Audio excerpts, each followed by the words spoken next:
Om vi kan ju kolla vad som sagt om det är från micken. Ja, men det funkar. Everything's live. But no people. No viewers yet. Shit, jag ska... Dags att klippa så kanske. Jag känner det med. Ah. It's time to get a haircut. Raka sig. Det är roligt om det är 0 viewers. Det är bara käka pizza innan. Ja, precis.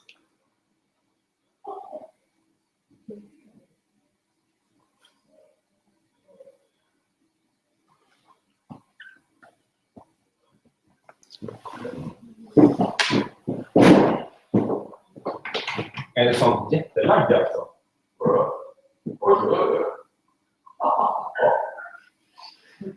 Det är så konstigt. Jag tror det är live.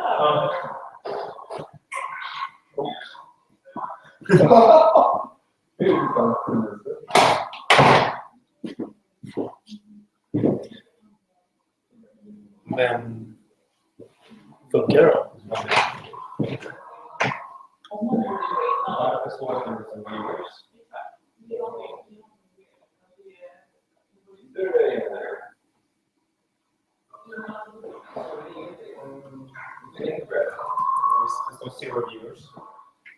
Nu är det en viewer. Ja, nu har vi en. En viewer. Let's see. 3 viewers. I guess we are soon picking up some people here.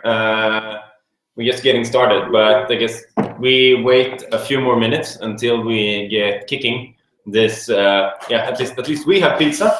I don't know if you have, but it's called Pizza and Hangout. So we have pizza. Maybe you do, maybe you don't. But let's see. So we're getting some people in here, but let's wait a few more minutes until we get started.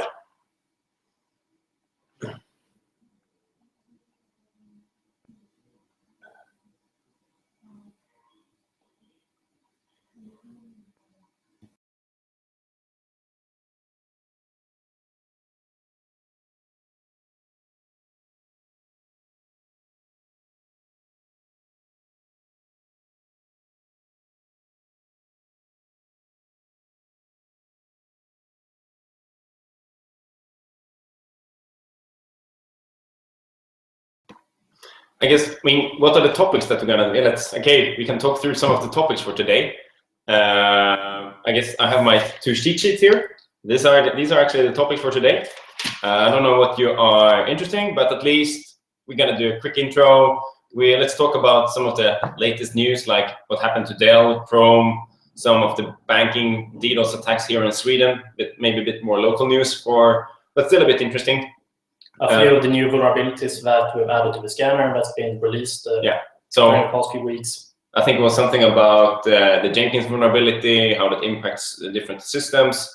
And and then of course, any questions from your side.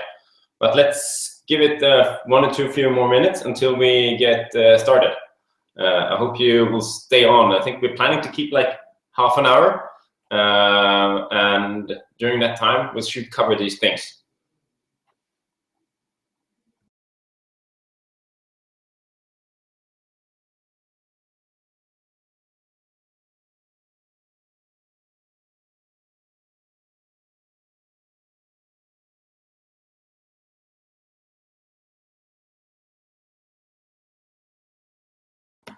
Okay, so now we decided to get started.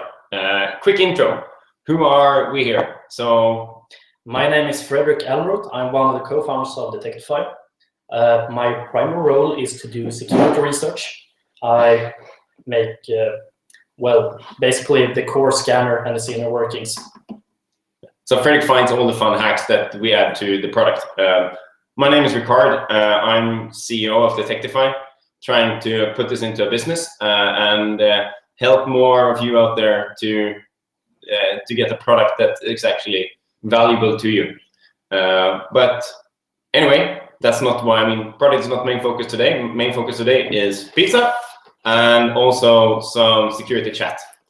I guess why are we here? And also during the time, I think you should have some options to add questions. And if you have any questions, just push them to us. We will do our best to answer them. Maybe we're not able, or maybe someone out in the audience then can help actually to reply to these things. So let's try to get a dialogue going on what's happening. So what's been in the news over the last few days? I guess we thought of 3 things that we're gonna cover. If you have any other topics, just shoot them. We talked about Dell, some research we did about Chrome privacy, and also the 2 DDoS attacks to banks here in Sweden that was actually commissioned by most likely a 17 or 16-year-old guy that they found after a few days. So that's the topic for today. So we're gonna break them down and go step by step. Yeah. So Dell. Yeah. So in the recent Dell computers, there was a root certificate installed by default. That means if you have the key to this certificate, anyone can eavesdrop on encrypted or Twitter or Facebook, and say I were an evil guy here, then I could easily eavesdrop on your traffic, read it, change it, post tweets in your name, and so forth. And that applies to all the Dell laptops that's recently been sold. But why is this the case? I mean, a root cert, I mean, how does this actually, how do someone go into practice of making this happen? Yeah, so... And, I mean, why is this a problem? Yeah, why is this actually a problem? Yeah, so what Dell did, they shipped this certificate pre-installed on the new computers with the secret private key. That means if, well, I mean, anyone could extract this key and basically sign traffic as Dell. Yeah. But why did they include the private key on the lap? Yeah. Well, I guess it was a mistake from their side. I guess we could just as well use some other certificates they use, like that's already trusted by everyone. This was made by Dell and installed on Dell computers, and you're not really supposed to do it in that way. Okay, that's a bit, I guess, a bit bad. I guess this is also similar to happen to Lenovo a few years ago, or no, it was February this year. Okay. So, well, Lenovo laptops did the same thing. They had this bloatware program that was pre-installed on Lenovo laptops. That the main purpose of it was to inject ads in people's web browsers when they were browsing online on the internet. Cool. Okay, cool. We actually got a question here from people. How did we guys learn so much about web security? Let's bring that one in as someone asked it. What resources can you read, and why I mean, I guess the next topic is going to be how we figured out that, for example, Chrome was tracking things. How did you learn about this, Fredrik? Well, basically, we do a lot of security research at Detectify. But where did you start? Where did you start? Where we started. Yeah, when, how old were you? What did you learn from? Well, so I guess I was 15 when I actually started getting into programming and security in that sense. Yeah. And since then, I've been reading up on Twitter, Reddit, I mean, IRC, of course, and some old hacking forums actually to begin with to, yeah, catch up on this stuff. Okay, but someone wants to pick up more. Where should I start? I suppose Twitter and Reddit. There's a good subreddit called NetSec that have the very recent news, payloads, exploits, so forth.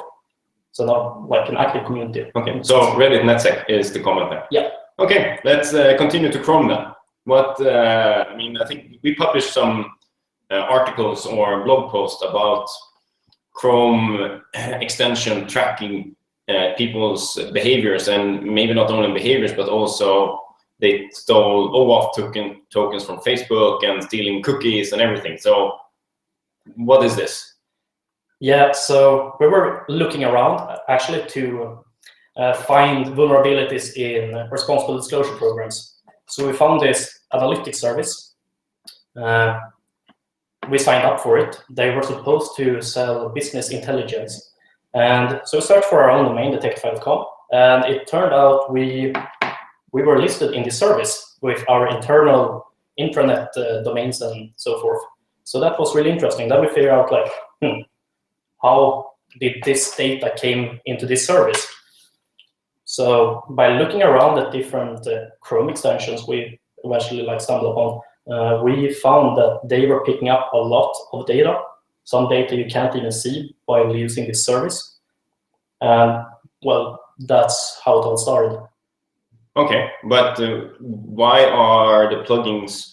I mean, in this case, they actually, I mean, they got access to some of our internal domains. Of course, they are protected, and as well as you cannot really do that much about them. Well, it reveals the presence. But yeah, it reveals the presence. Yeah. But what happens? I mean, I think we mentioned that if, for example, you're sharing files on Dropbox or Google Analytics or Google Apps, these were also then the share links were then suddenly public as well. Yeah, say you were to use Hangout like we are right now, and someone were to post a private a Dropbox link, it will be cached by these browser plugins.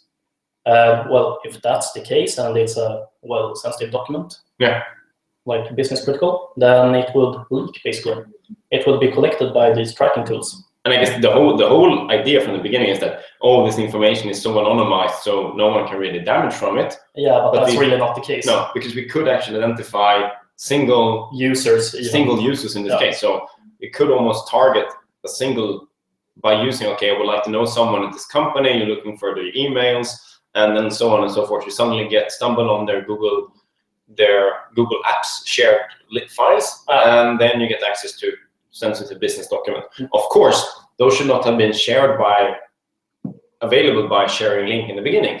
No, of course not. But I mean, it was other stuff as well, such as OAuth tokens for Facebook and Twitter accounts and so forth. So it was a lot more on top of it, like anything you can possibly imagine that you use in your web browser that could be accessed. So this is, I mean, I did mine, please correct me, Fredrik, but I see it more or less as if on your laptop or on your window, you would never click say, okay, I would like to give me this more or less, image snipping or image magnifying tool, and allow you to install a malware that can read my whole hard drive. No, exactly. Because that's more or less what happens if you get someone to track your cookies, your OAuth tokens and everything. It's like, since everything is in the browser nowadays, that's more or less to have someone having root access on your laptop. Yeah, well, you can reason like this: if someone gets access to your email account, they control everything about your online identity. And this was really the case about these Chrome plugins, as those tokens were leaked. So yeah, what should I say? Game over. Game over. I guess we're also let's continue a bit more there were two. I mean, there's a question: is really DDoS attacks? Is that really hacking? Maybe not, but I guess. Well, no, I mean, that's people use it for extortion, really. Anyone can buy access to a botnet and use it to put down a website using distributed denial of service. Yeah. So, I don't know, anyone can do it, doesn't really matter, you just need a credit card. Yeah, and I guess the case is that what happened here was two of Sweden's largest banks, or actually some of the largest banks in the Nordics, okay, not maybe that big, but still fairly big. I mean, it was most likely, it seems to be like a 17-year-old guy that just had some fun during a weekend and actually DDoSing these two banks. Yeah. Of course, impacting the service for many users. Yeah, so I mean, to actually pull an attack like this off is, I mean, it's like €100. Then you're set, then you can put down a bank for some time. I mean, it's no money really. No, yeah, crazy. Crazy. I guess that's the coverage of what we feel some of the, not maybe all, but some security news that happened over the last two weeks, so to say. But if you go in a bit more detail into different vulnerabilities, what new things have actually been? I mean, there's not been a heartbleed over the last few weeks, but what's been out there?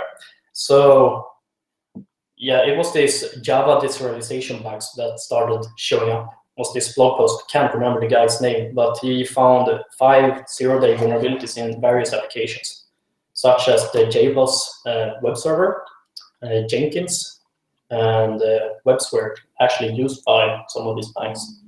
That basically means, as an attacker, you can run Java code on these web servers.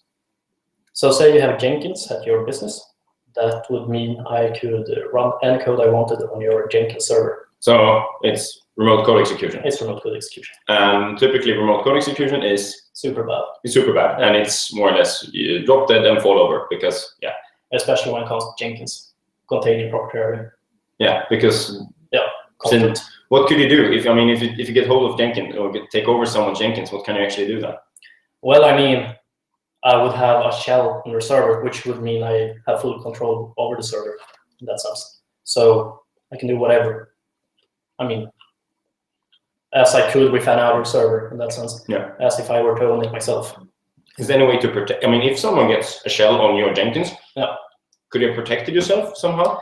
Well, the thing is that what was really sneaky about this attack, that it was a lot of organizations vulnerable when this came out because it was a 0-day. And the ones that actually got exploited will probably not have it in their logs. So if someone were really sneaky and really fast on this exploit, they could still remain in the server, actually. And that's kind of How come? worrying. Well, because this vulnerability against Jenkins, it got through another port than your normal web server. It was an administration interface, which doesn't speak HTTP. That's what you usually log. Okay.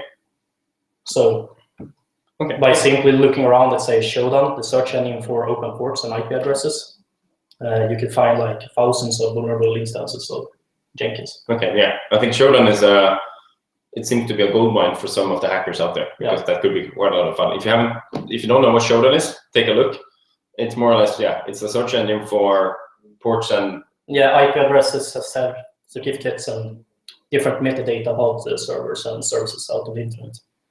So again, given the question, if you want to learn about web security, try around and play around with Shodan and see what you find. Yeah, I bet you'll find like thousands of open webcams and digital TV boxes and stuff speaking HTTP, like another website. So home routers. And this is the problem of the future of the connected web and all the connected IoT devices. All of them is going to show up on Shodan, and people are going to have fun with them until someone actually solves the issue with home IoT devices security. Cool. Any more cool vulnerabilities, so to say? Cool. Well, it was this new vulnerability in Hibernate, which is an ORM layer for Java applications, or it's mostly in Java applications. ORM layer? Yeah, it's basically an object relational mapping. So it's it's a middleware that allows you to query a database without writing your own SQL syntax in that sense. So it's supposed to be there to help you? Yeah, it's supposed to be there to help you. But it turns out that this middle layer tool is vulnerable for SQL injections. Okay. Even though it's there to protect you from it. And that would mean, say you were to get code using Hibernate, you would expose yourself to SQL injection attacks unless you patch it. Okay, so but how was this found, and how widespread is the use of Hibernate? Well, Hibernate is rather widespread when it comes to enterprise applications written in Java. Okay. So mostly bigger enterprises in that sense. Okay, so this is also something then, should I use Shodan to find people? I don't think you can identify them if they run Hibernate in that sense, but as a pen tester, for example, or, well, if you do bite bounty or responsible disclosure and stuff, then it's fairly easy to spot in the wild. You just need a specific payload to actually make it throw exceptions. Okay, and I guess you say you have a link here in your cheat sheet, I see. Yeah. There's a slideshow about it. Yeah, exactly. We will tweet out the link to the slideshow if you want to learn more about the Hibernate SQL injection. Cool. Any more fun vulnerabilities that you have talked to, or was that the majority of them? That was the majority. Okay, cool. I thought they were worth pointing out. Yeah, we have some questions, more questions. Do you have any best practices to share? In regards to? I guess in regards to what? Let's to avoid for SQL injections. I guess many people know about them, but there are some. What are the simple 3 rules? Well, I mean, what's preached online is sanitize all user input, as always, but you can always use prepared statements. Actually, an ORM layer might be counterproductive to say you should use one if this one has SQL injections, but we do a fairly good job at protecting you against attacks. So that's what I would say, prepared statements and use an ORM layer if you can. Okay, cool. Sorry, at least I'm trying to finish up some of the pizza here. Frederick is talking a bit too much. He doesn't get any pizza yet, but that's at least the downside of him talking the most of the time. Cool. Any other questions from people out there about security or what's happened over the last few weeks, or any tips and tricks that you're looking for? Seems like a quiet crowd. Okay. I guess this was no idea. There's no more or less idea for us to keep longer than anticipated or expected.